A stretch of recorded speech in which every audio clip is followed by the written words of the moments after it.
आज के आपके करंट अफेयर्स 10 मार्च 2022 के सबसे पहला करंट अफेयर है नेशनल पेंशन सिस्टम के बारे में।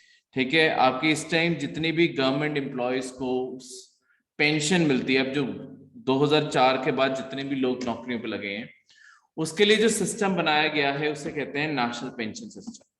करंट अफेयर क्या आया है कि देखो, आपकी छत्तीसगढ़ इंडिया की दूसरी स्टेट बन चुकी है जो ओल्ड पेंशन सिस्टम पे चली गई है, मतलब इसे छोड़ चुकी है और जो पुराने पेंशन के सिस्टम थे उसके ऊपर चली गई है।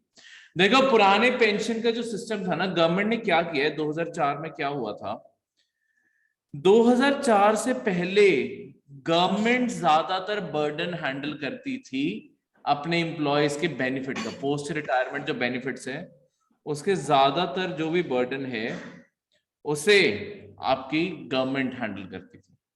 ठीक है, कि क्या बेनिफिट दे सकते हैं, हेल्थ बेनिफिट्स हो गए और बहुत सारा।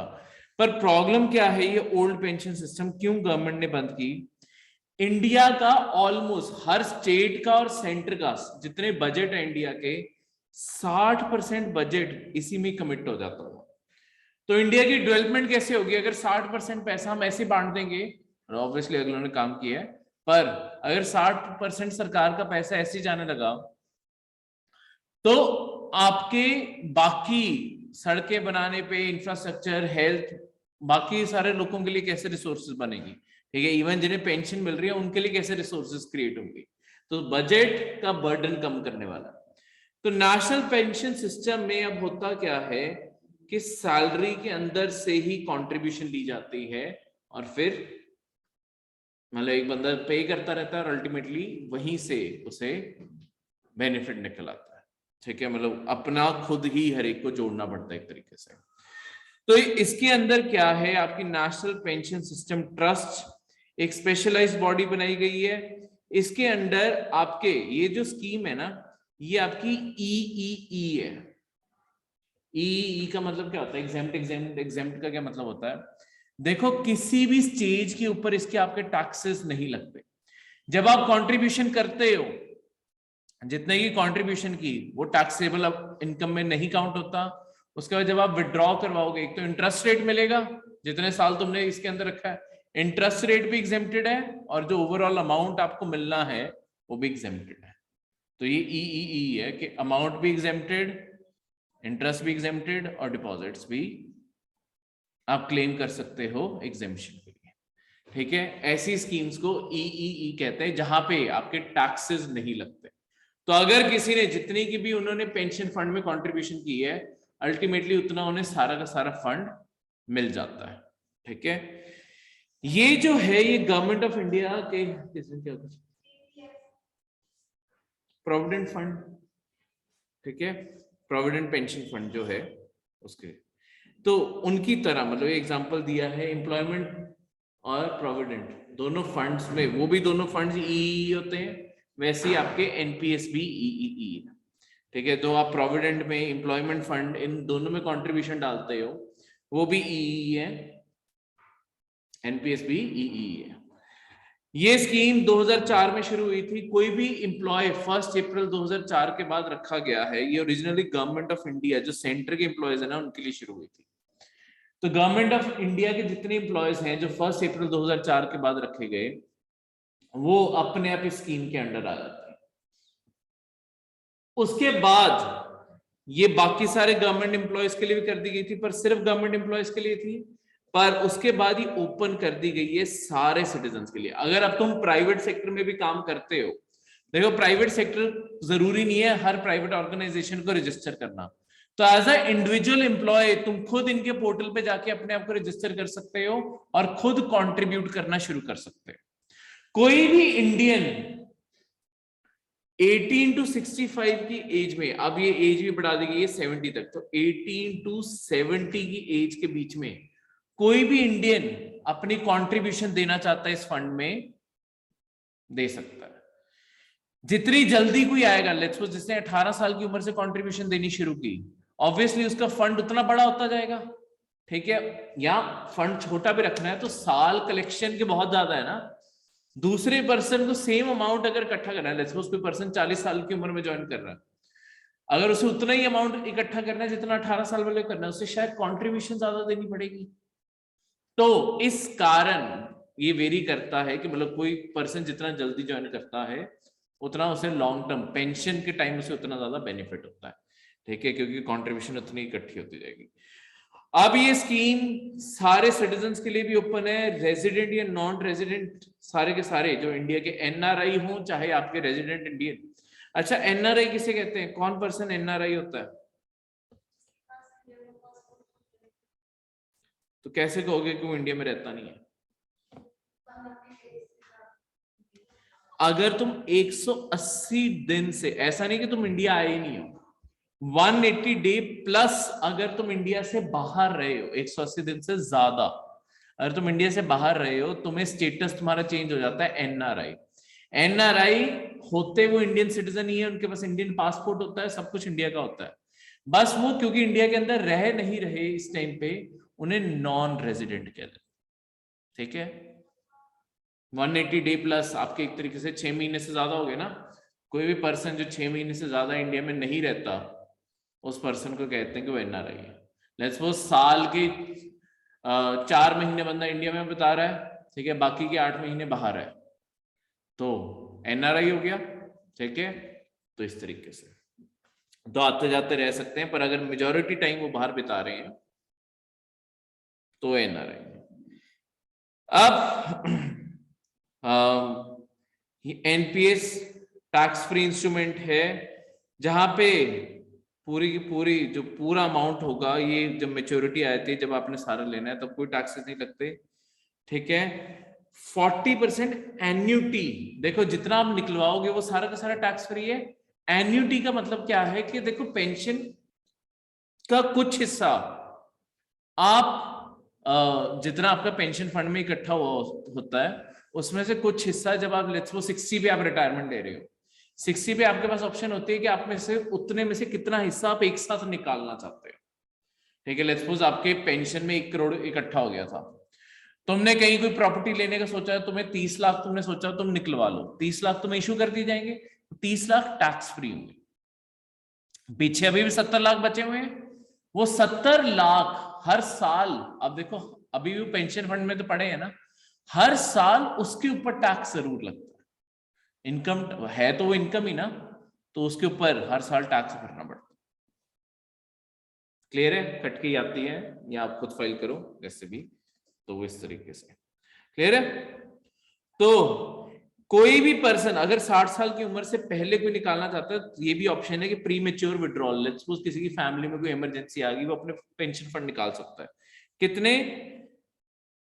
80% of the sum in an annuity, जितना उसका हर साल का बनेगा उसका 80% वो निकाल सकता है, ठीक है। 20% वो टोटल कॉर्पस का निकाल सकता है 60 साल से पहले। ये 60 साल के पहले, 60 साल के बाद तो तुम रिटायरमेंट ही ऑप्ट कर सकते हो ना, 60 साल से पहले ये ऑप्शन है, या तो जितना आपका एनुअल पेमेंट बननी थी रिटायरमेंट के बाद उसका 80% निकलवा लो, या जितना फंड इकट्ठा हुआ है उसका 20% निकलवा लो। 60 साल से पहले अगर कभी मजबूरी में कोई भी पैसा निकालना पड़ा आपको, ठीक है, तो इस तरीके से ये सारी की सारी चीजें काम करते हैं। क्लियर है? समझ आ गया? एनपीएस स्कीम क्यों इंपॉर्टेंट है, इसके ऊपर पहले भी क्वेश्चन आ चुका है। पहले जो क्वेश्चन आया था, ये जो हु कैन ज्वाइन, ये वाला हिस्सा जो है, ये इसी से डायरेक्टली इनडायरेक्टली क्वेश्चन क्रिएट किया था। देखो अल्टीमेटली लाइन ये थी जिससे प्रीलिम्स में क्वेश्चन आया हुआ है कि एनपीएस स्कीम जो है, एक तो चीज ये बोलेगी एनपीएस स्कीम कौन से साल में आपके गवर्नमेंट ऑफ इंडिया के लागू की गई, उसके बाद ये अभी भी ओनली गवर्नमेंट है, वो गलत था, ठीक है। अब ये सबके लिए ओपन हो गई थी, ठीक है, ये 2018 में ही आया था, 18 या 19 में ही आया था ये क्वेश्चन, तब उस साल ये करंट अफेयर में ही था, मतलब ये क्वेश्चन, ठीक है। तो ऐसे जो स्कीम्स होती हैं, देखो ऐसे जो गवर्नमेंट की स्कीम्स हैं, ये आपके डायरेक्टली पेपर में इनके जो पॉइंट्स होते हैं वो डायरेक्टली स्टेटमेंट्स बन जाती हैं और वहीं से क्वेश्चन आ जाते हैं, तो इन्हें ध्यान से पढ़ना जरूरी है, समझना जरूरी। क्लियर है? कोई भी डाउट? ठीक है सर, थोड़ा शुरू से सुना देना ना। हेलो हाँ जी विश्व, हाँ जी विश्व सर, जी। शुरू से समझा देना थोड़ा सा। अच्छा, थोड़ा सा ब्रीफ दे देता हूँ मैं ऊपर से। हाँ, अभी ज्वाइन की है मैंने। ठीक है, मैं बताता हूँ, कोई नहीं। देखो, इंडिया के अंदर पहले जो पुरानी पेंशन फंड स्कीम होती थी, एक ओवरव्यू दे देता हूँ। तो पुरानी पेंशन फंड स्कीम होती थी ना, 2004 में गवर्नमेंट ऑफ इंडिया, जो सेंट्रल गवर्नमेंट है, उन्होंने एक बार बंद कर दिया था। क्यों बंद किया था? क्योंकि इंडिया का 60% के करीब बजट लोगों को पेंशन देने में चला जाता था, तो इंडिया की डेवलपमेंट कैसे होगी? तो लोगों की तरफ से कंट्रीब्यूशन बढ़ानी जरूरी थी, और वही उन्हें अल्टीमेटली विद इंटरेस्ट रिटर्न कर देना उनकी सिक्योरिटी के लिए उस तरीके से सोचा गया।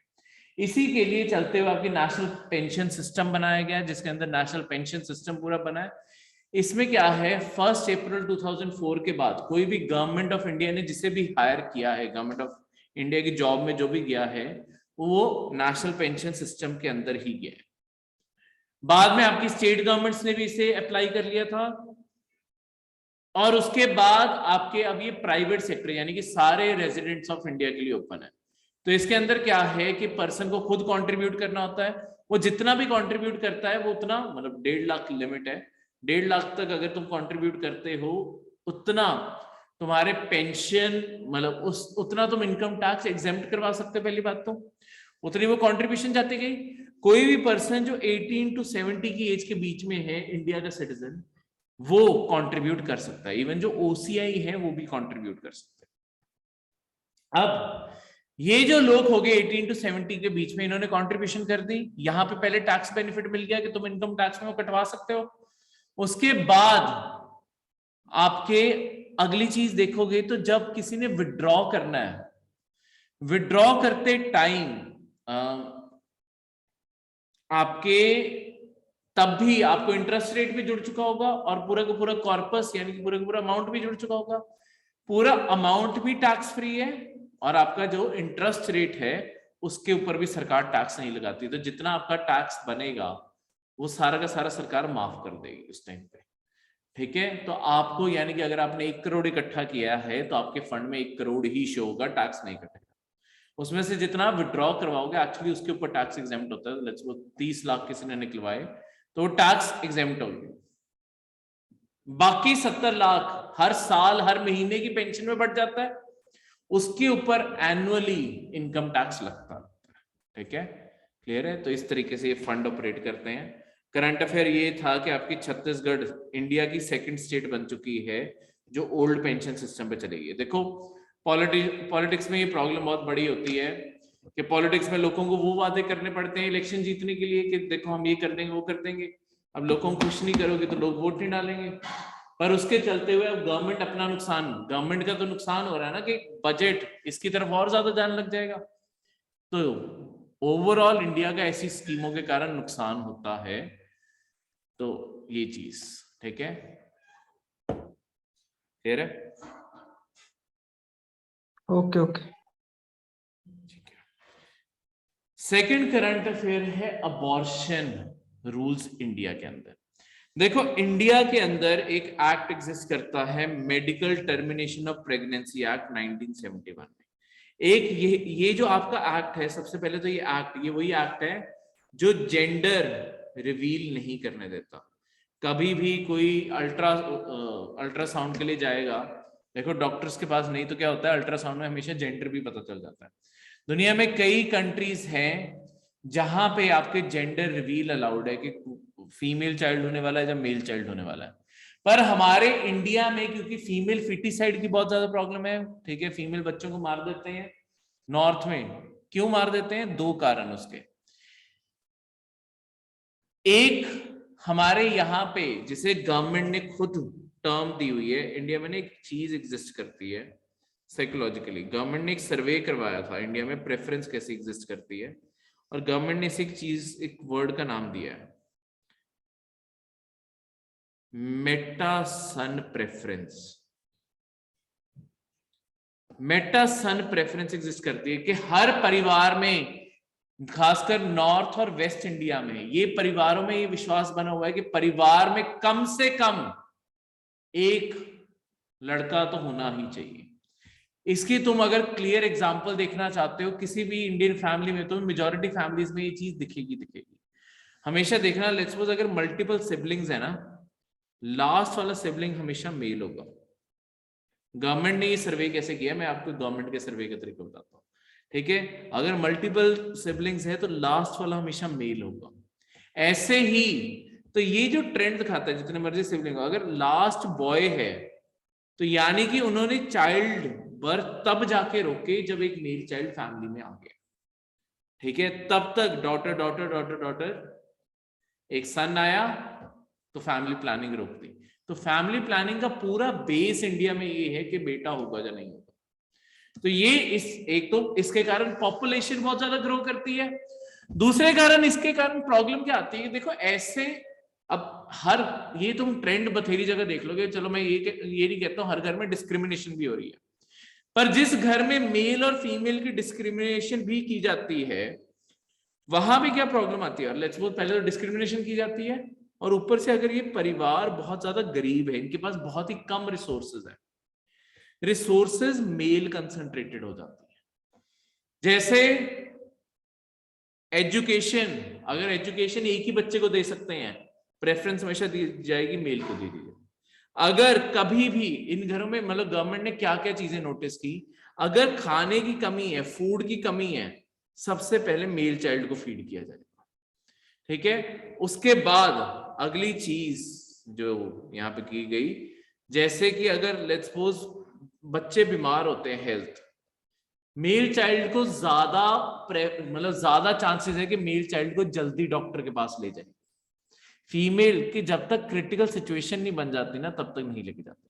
पर इसके कारण प्रॉब्लम क्या आती है, देखो हमारी फीमेल पॉपुलेशन एक तो अंडर नरिश्ड रहेगी, न्यूट्रिशन प्रॉपर नहीं मिला, दूसरा एजुकेशन नहीं मिली, तो वो अपने आप इस पूरी की पूरी जो एक विशियस साइकिल बन गया उससे निकलेंगी कैसे। तो फीमेल जेंडर के साथ ये डिस्क्रिमिनेशन एग्जिस्ट करती है। ठीक है, मतलब ऐसा नहीं है कि फिर सारी फैमिलीज में, देखो मेटासन प्रेफरेंस में ये भी है कि लेट्स सपोज पहला चाइल्ड ही मेल हो गया, उसके बाद इंडिया में एक और प्रेफरेंस एग्जिस्ट करती है कि 2 बच्चे तो होने चाहिए, तो दूसरा बच्चा कोई भी जेंडर का हो वो मैटर नहीं करता। पर ये जो प्रेफरेंस है कि एक मेल चाइल्ड होना ही चाहिए, ये गवर्नमेंट के मुताबिक इससे टर्मिनोलॉजी दी गई है मेटासन प्रेफरेंस की। ठीक है, इसी के चलते हुए, और देखो एक तो ये न्यूट्रिशन वाला पोर्शन है, ठीक है, दूसरी साइड पे हमारे जेंडर रिवील क्यों बैन किया गया। देखो हमारे जो इंडिया में एक इल प्रैक्टिस है डॉरी लेने की, दहेज लेने की, इसके कारण क्या है कि फैमिलीज को दिखता है कि एक तरह से फाइनेंशियल बर्डन है। फाइनेंशियल बर्डन हो गया ना, ये जो फाइनेंशियल बर्डन है ये हार्म करता है आपके फीमेल चाइल्ड के पर्सपेक्टिव, क्योंकि जो भी फिर से जिस भी फैमिली को लगता है ये फाइनेंशियल बर्डन हो सकता है, वो अवॉइड करने लग जाएंगे कि ये बर्थ ही ना हो। तो वही फीमेल फिटिसाइड, उन्हें या तो बर्थ से पहले मार देंगे या बर्थ के इमीडिएटली मार देते हैं। ठीक है तो ये मर्डर ही ना। तो इसके चलते हुए आपकी इंडिया में 1971 में बहुत ही स्ट्रिक्ट एक्ट बना दिया गया था कि जेंडर रिवील इंडिया में नहीं किया जाएगा। ठीक है, अल्ट्रासाउंड जैसी चीजें ताकि सिर्फ मेडिकल बेनिफिट के लिए रहें, ताकि अगर कोई मेंटल हेल्थ प्रॉब्लम है या बच्चे में कोई प्रॉब्लम है वो डिटेक्ट हो जाए, पर जेंडर रिवील नहीं किया जाएगा। अब इसके बाद अगली चीज जो है, इसी एक्ट के अंडर पर ये अलाउड है कि कोई भी पेरेंट, लेट्स सपोज कोई भी पर्सन मदर नहीं बनना चाहती, ठीक है, या वो फैमिली उस बच्चे को नहीं चाहती, इररिस्पेक्टिव जेंडर क्या होने वाला है, वो अभी चाहते ही नहीं है बच्चा करना, तो इंडिया में अलाउड है कि तुम उसे अबॉर्ट करवा सकते हो, अबॉर्शन करवाने जा सकते हो। ठीक है, ये जो एक्ट है ये अलाउ करता है कि 24 वीक्स प्रेगनेंसी के वहां तक आपके 24 हफ्ते जो हैं, ठीक है, वहां तक 24 वीक्स अलाउ करता है कि कोई भी फीमेल अगर अडॉप्ट करना चाहे कि हम अबॉर्शन करवाना चाहेंगे वो करवा सकते हैं। ठीक है, क्लियर है। पर 24 वीक्स स्पेशल कैटेगरी में है, बाकियों को 20 वीक्स मिलते हैं। ठीक है, पहले 20 वीक ऑफर किए जाते हैं, अगर 24 वीक का ऑप्शन कहां है, लेट्स सपोज अगर कोई मेडिकल इमरजेंसी बाद में डिक्लेयर होती है, बाद में सेंस होती है, जहां पे मदर या चाइल्ड की जान को ही खतरा है या कोई और हेल्थ रिस्क है, उसके चलते हुए टर्मिनेशन 24 वीक तक अलाउ की गई है। 20 वीक तक बिना किसी परमिट के, 24 वीक अगर और 1 महीना एक्सटेंड करवाना, 4 हफ्ते एक्स्ट्रा है ना, 1 महीना और हो गया तो वहां पे फिर कोर्ट में जाके ऑर्डर लेना पड़ता है। ठीक है, तो इस तरीके से ये अलाउड है। इंडिया के अंदर कोई भी अबॉर्शन करवाना चाहता है, गवर्नमेंट इस सारी चीज को स्पॉन्सर करती है, तो इस हद तक लीगल है कि गवर्नमेंट हॉस्पिटल्स में अबॉर्शन फ्री ऑफ कॉस्ट किया जाता है। ठीक है, क्योंकि पहली बात तो देखो पॉपुलेशन कंट्रोल, लेट्स सपोज किसी को अनवांटेड चाइल्ड हो गया, नहीं चाहते थे वो पर प्रेगनेंसी आ गई, तो वो हमेशा अबॉर्ट करवा सके गवर्नमेंट हॉस्पिटल्स में जाके, ये बेनिफिट दिया गया। ठीक है, ये इस तरीके से किया जाता है, पर ये हमेशा वॉलंटरी होनी चाहिए वुमेन की तरफ से, उनकी फैमिली या कोई और फोर्स नहीं कर सकता। देखो फोर्स करने का एक सिंपल सा कारण है कि शायद ये भी हो सकता है कि उन्होंने जेंडर कहीं और से इलीगली चेक करवा लिया हो, फिर वो अबॉर्शन करवाने आ गए हो, शायद मदर ना चाहती हो। मदर को कंसेंट फॉर्म भरना पड़ता है, अगर मदर ने कंसेंट फॉर्म नहीं भरा तो अबॉर्शन नहीं किया जाएगा। ठीक है, इस तरीके से सारा सिस्टम काम करता है। क्लियर है? अगला है World Health Organization Global Centre for Traditional Medicine. देखो पहले तो WHO क्या है, वर्ल्ड हेल्थ ऑर्गेनाइजेशन, इसके बारे में दुनिया भर में एक कॉमन ऑर्गेनाइजेशन जो सारी दुनिया को एक कॉमन ग्राउंड पे लेके आती है जब हेल्थ की बात आती है, वो है WHO। ठीक है, देखो इसका बेनिफिट क्या होता है कि दुनिया में 2 टाइप के देश हैं, लगाने को 3 टाइप के लगा लो चलो अभी, एक तो विकसित देश डेवलप्ड, और एक है आपके डेवलपिंग नेशंस। डेवलपिंग देशों में एक तुम और कैटेगरी भी अंदर ही कर सकते हो, तीसरी कैटेगरी अंडर डेवलप, जहां पे अभी तक ज्यादा विकास पहुंचा ही नहीं है। देखो ये जो आपके सारे के सारे देश की कैटेगरीज हैं, डेवलप्ड देशों के पास फैसिलिटीज भी है, डेवलप्ड देशों के पास इंफ्रास्ट्रक्चर भी बना हुआ है, उनके पास रिसर्च भी बहुत ज्यादा होती है, उनके पास सब कुछ, वैक्सीन लेटेस्ट अवेलेबल है, बहुत सारी मेडिसिन जो बाकी कंट्रीज के पास नहीं होंगी उनके पास अवेलेबल है। WHO ये काम करता है कि जो बहुत ही गरीब कंट्रीज है, खासकर अंडर डेवलप्ड कंट्रीज, जैसे आपके आपने इन कंट्रीज का नाम सुना है या नहीं सुना, जैसे कि सेरा लियोन कंट्री का नाम सुना है? ये अफ्रीका में ना एक छोटा सा देश है जहां पे आज से कुछ साल पहले बीमारी का नाम आपने जरूर सुना होगा, इबोला। इबोला यही कंट्रीज में शुरू हुआ था। ठीक है, ये सेरा लियोन में बहुत बुरी तरीके से इबोला फैला था, यहीं के जंगलों से शुरू हुआ था। ये जो सेरा लियोन जैसे देश हैं, ये हद से ज्यादा गरीब देश है। ये देशों में अब ऐसी इतनी बड़े वायरस ये सब कुछ फैलने लग गए, इनके पास कोई मीडियम नहीं होगा कि ये बीमारी को रोक सके। और ऐसा भी हो सकता है, जैसे देखो कोविड आउट ऑफ कंट्रोल इसीलिए हुआ क्योंकि चाइना ने टाइम से दुनिया को बताया नहीं ऐसा कोई वायरस आया है। अगर होता तो चाइना के सिटीजन्स को एक बार सारे लोग बंद कर देते, चाइना उस वायरस को कंट्रोल करता, वो वायरस चाइना के अंदर ही रह जाता।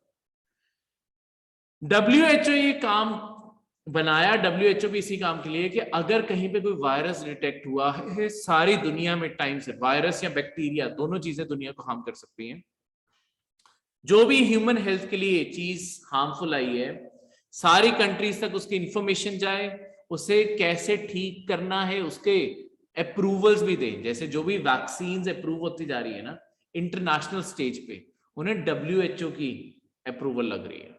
तभी कई वैक्सीन हैं ऐसी जिन्हें इंटरनेशनल ट्रैवल में नहीं माना जाता, कई वैक्सीन ऐसी हैं जिन्हें इंटरनेशनल ट्रैवल में माना जाता है। इंटरनेशनल ट्रैवल में उन्हीं वैक्सीन को माना जा रहा है जिन्हें WHO अप्रूवल देता जा रहा है। WHO खुद ट्रायल्स कंडक्ट करवाता है, सारी रिपोर्ट्स पढ़ता है और फिर देखता है कि इस वैक्सीन को अप्रूव कर दिया जाए या नहीं कर दिया जाए। क्लियर है? तो इस तरीके से आपके WHO। तो अब क्या हो रहा है, देखो इंडिया का कुछ पिछले सालों से, खासकर इंडिया में एक ट्रेडिशनल मेडिसिन का एक पूरा सिस्टम एग्जिस्ट करता है, होम्योपैथी की दवाइयां या हमारी नेचुरोपैथी, ऐसी बहुत सारी चीजें हैं जहां पे इंडियंस, अगर हमारा ट्रेडिशनल कल्चर देखो, बहुत सारे इंडिया के अंदर ऐसे हर्ब्स और प्लांट्स एग्जिस्ट करते हैं जिनसे जड़ी बूटियों से इलाज किया जाता है। और कई जगहों पे देखो, इंडिया के तो खासकर जो ट्रेडिशनल लोग हैं उनका तो बहुत विश्वास है इसके ऊपर कि ये बीमारियों के खिलाफ ज्यादा कारगर चीज है, कि अगर आप ये दवाइयां खाओगे कोई साइड इफेक्ट नहीं होगा और बेनिफिट है। पर प्रॉब्लम क्या है कि इसके ऊपर ना कभी किसी ने कोई रिसर्च नहीं की है, कि एक्चुअली रिसर्च नहीं की है कि ये कितने बेनिफिशियल है। तो जब तक तुम रिसर्च नहीं करोगे, कोई एक रिपोर्ट्स, क्लिनिकल ट्रायल्स नहीं कंडक्ट कर लोगे, सब कुछ नहीं होगा। देखो होता क्या है, सारी दुनिया का विश्वास नहीं बनेगा, और अगर सारी दुनिया का विश्वास नहीं बनता, ये इंडिया की एक ट्रेडिशनल नॉलेज है ना, जिसे हम सारी दुनिया को बेच नहीं पा रहे। इकोनॉमी है अल्टीमेटली। अगर सारी दुनिया में अप्रूवल मिल जाए कि जो मेरी होम्योपैथी की दवाइयां हैं वो सारी जगह काम आ सकती हैं, तो मैं तो सारी दुनिया में अपनी होम्योपैथी बेचूंगा। तो ये चीज करने के लिए आपके WHO ने अब क्या किया है, आपके मिनिस्ट्री ऑफ आयुष, इंडिया के अंदर जो आयुष मिनिस्ट्री है, जो ये ट्रेडिशनल नॉलेज, आयुष का full form Ayurveda, yoga, naturopathy, यूनानी, सिद्ध, रिगपा और आपकी होम्योपैथी, ये सारी की सारी आयुष मिनिस्ट्री ऐसे ट्रेडिशनल नॉलेज से डील करती है। WHO और आयुष मिनिस्ट्रीज ने मिलके खोला है इंडिया के अंदर global Centre for Traditional medicine. यहां पे आपकी रिसर्च की जाएगी और पूरी दुनिया में, ताकि एक तो ये मेडिसिन पहुंच सके, उनकी क्वालिटी, सेफ्टी, एफिकेसी, हर चीज टेस्ट की जाएगी और कैसे बनाया जाना जाए उसे स्टैंडर्डाइज किया जाएगा। अगर क्योंकि ये ज्यादा कारगर चीज निकली तो देखो जैसे पूरी दुनिया धीरे धीरे ऑर्गेनिक फार्मिंग पे शिफ्ट हो रही है, तो ऐसा भी हो सकता है आने वाले टाइम पे अगर इसके स्टैंडर्डाइजेशन आ गई तो आने वाले टाइम पे लोग आपकी एलोपैथी, जो अभी हम दवाइयां खाते हैं, वो छोड़ के वापस इनके ऊपर आने लग जाए। ठीक है, पर किसी भी मास पॉपुलेशन से पहले ट्रायल्स बहुत जरूरी हैं, प्रॉपरली उस मेडिसिन को चेक करना बहुत जरूरी है। इसी कारण ये सेंटर ओपन किया जा रहा है, ठीक है, ताकि इंडिया की ये पूरी की पूरी नॉलेज बढ़ाई जा सके। क्लियर है? ये थे आपके आज के करंट अफेयर। बाकी तो आज इलेक्शन रिजल्ट आ रहे हैं, बस वही हैं। तो ये थे आपके करंट अफेयर।